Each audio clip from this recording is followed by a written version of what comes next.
Hey friends, Sandra here and welcome to my channel, The Sassy Club, and I'm here for another bullet journal video. I'm sorry this video is so freaking late, guys, but honestly, I had it filmed for weeks and then just never got around to editing it. And when I did edit it, it like took me forever to edit it. So I've had a lot of stuff going on in my personal life, which I will do a video about, and sorry for any background noises, but I figured if I finally want to do this voiceover, I just need to do it and let go of perfection for this. So I will have an update for you guys soon. I really love the way that this layout turned out, which is why I was like, I still have to post it. So I decided to go and post it. Obviously, if you guys are watching this now, I decided to go with watercolors because if you guys know, watercolors is one of my favorite mediums to work with, and I thought it would be fun to do something a little different and kind of veer away from using my Copic markers, which is really hard for me to do as well. I'm using actually just liquid watercolors on that piece of plastic that's kind of working as a palette for me. It's really easy to do this. You could even laminate paper to do this. So very simple technique. And I squeezed out the liquid watercolors. I was gonna say Mario Kart. I have no idea where that came from. The liquid watercolors are actually those mermaid markers, but I like to kind of use them generally on an actual palette rather than using them directly, depending on what I'm going for. Like as you can see here, I kind of used them directly but then went in and blended out, but generally speaking I use my little water brush pen here because I feel I have a little bit more control over what I'm doing. And I'm just making a little pumpkin spice frappuccino, in case you didn't know. I'm obsessed with pumpkin spice chai. I don't like the coffee, so don't get it twisted. And I think Starbucks reformulated their drink this year, I believe. I could be wrong, but I think they did because it tastes better to me. And I also love Pete's, so if you're in like an area where they have a Pete's, like California sort of area, I would give that a shot because pumpkin spice in an actual tea tastes so much better than in a coffee. Like in a coffee, it tastes like you're drinking a Yankee Candle to me. No hate if you like that. I'm just saying that's what it tastes like to me personally. So here I am just adding a few more details to this page because you guys know I can't leave well enough alone. Like I just had to add a few little bit more details. I'm using my little micron pen and just adding some vines to the leaves. I outlined the letters because I felt like it made them pop a little bit more and just gave it a little bit more something something. So that's what I'm doing here. And then usually whenever I'm doing this, I try to make sure to let things dry so that I don't mess them up because I kind of did a little bit over there, as you're gonna see. So don't be like me, kids. Wait till it dries before you start messing around with things. But I was able to save it by using my little Mono Tombow eraser and kind of like scraping it off. It's a sand eraser, so it really works well for getting rid of things off of paper without ripping the paper. But just make sure you're not using a very thin, low quality paper because if it's like cheap paper, then it probably would rip it. You just want like at least an 80-pound cardstock if you're using like a sand type eraser, in my opinion. So, and on the opposite side of the front page, I realized I was gonna have a blank page. So I thought for funsies, I would just write a bunch of fall words and kind of see what I come up with because I usually like the look of little like fall word fonts and things like on t-shirts and mugs and things, so I thought why not just add this here. I'm actually using my Tombow markers and then the little blending palette to kind of like get the look and feel and blend of the colors. I find that blending Tombows directly with one another rather than using the palette really doesn't work well for me, and it was a really frustrating experience. But if you are better at that than I am, you can let me know. Usually I just go with the palette and kind of blend out with my watercolor markers. So that's a tip in case you're feeling any frustration when you're doing this.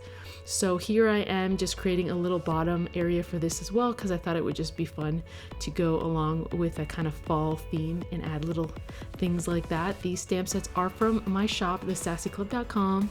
I will have it linked in the description box below, and that set is actually called Foxy, and it has like little foxes that are super cute and trees, so I thought it would be perfect for this specific layout. And then I thought I would do something different. Every time I do bullet journal pages, I try to see what works for me, and I guess a mood tracker really isn't different for me. I've done this before and I've not used it, but you know, I'm hoping because I'm gonna make this extra cute then I'm finally gonna use it. So I don't know, let me know in the comments, do you guys make trackers and then not end up going back to use them? Like, am I the only one?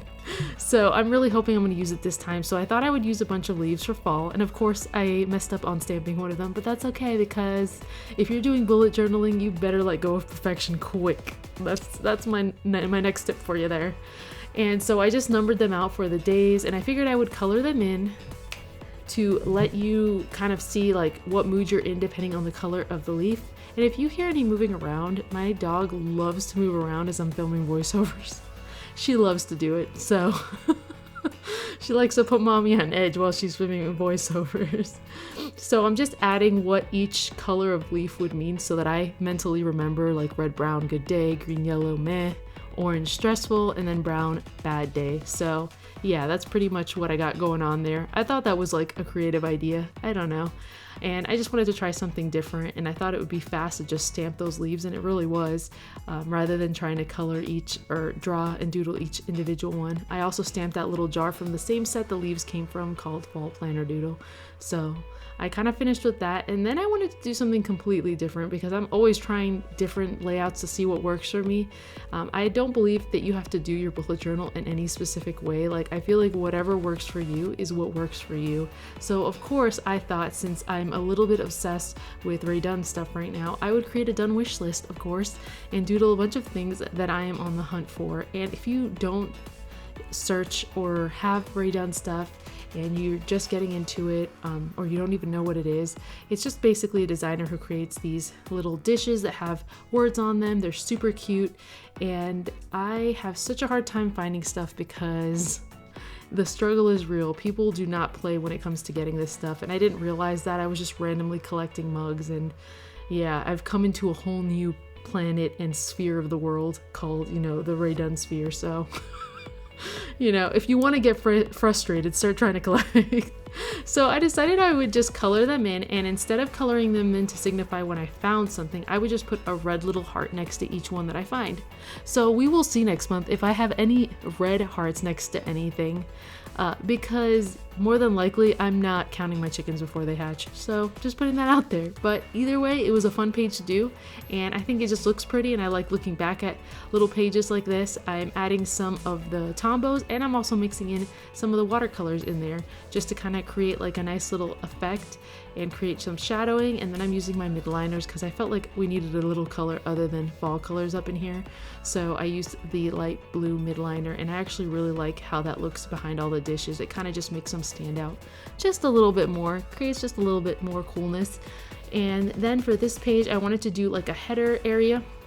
So I decided to use my post-it note tape to do this. One of my friends on Instagram, Renee, who is the DIY Day, she did a layout that had a bunch of leaves on it, and she used this exact same set. So I was really inspired by her to kind of do the same thing. Hers was way different looking than mine, but she used kind of like the same border type thing. And you guys know I love creating borders, so I did that here with that same Fall Planner Doodle set. And then I just removed the border, and look guys, it looks like it's printed. That never gets old to me. Can I just say that? When you stamp and then you remove the tape, that feeling that you get when you remove the tape never gets old to me. So I had a lot of fun with that. Then I decided to pull out my stitch circles and kind of stamp those out, and I have to re-ink all of my ink pads. I realized that while filming this video, and I was too lazy to do it in between filming this video, so I was like, you know, YOLO. So my circles didn't come out perfect because my ink pads needed re-inking, but I feel like they still came out pretty good, all things considered.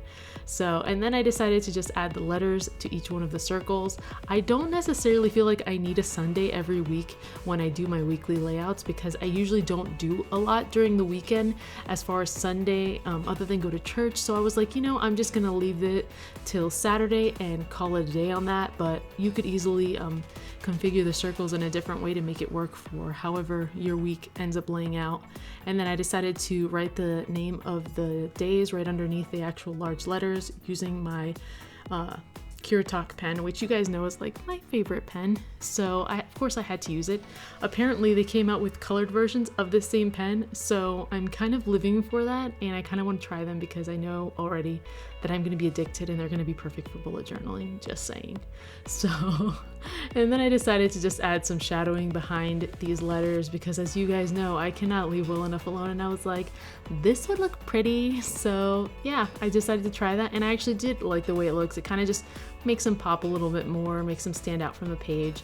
And then this is a completely different type of page for me because it kind of reminds me like when you were little in school and you have to do the brainstorm pages where like you brainstorm all the ideas you have. Well, this is kind of like a version of that, but setting for your monthly goals. I don't know if you guys remember one of my last bullet journals that I did, I put like my year goals or something, and when I looked back, I saw some of the goals I actually completed, and it was really cool to actually look back at that. So I thought for fun, I would just do that here, and hopefully I can look back at these and kind of check things off, or just look where my mind was at that time when I created this page. So I thought that would be fun. So I just used my Tombos for that, and then I'm going in with a Copic multi-liner, and I'm writing in different things for the little branches that are extending out from the heart, and I figure you can make subset categories underneath those. And then I added some stitching around the heart just to make it a little bit like nicer, and because I just like adding stitches to everything. So yeah, pretty much that's the layout for this last month, you guys. I hope you enjoyed it. I'm sorry it was so late, but I promise I'm going to do some more videos for you guys, and just keep watching. Make sure to like this video, and thank you guys so much for coming back and watching this video. I'll see you guys again soon. Bye.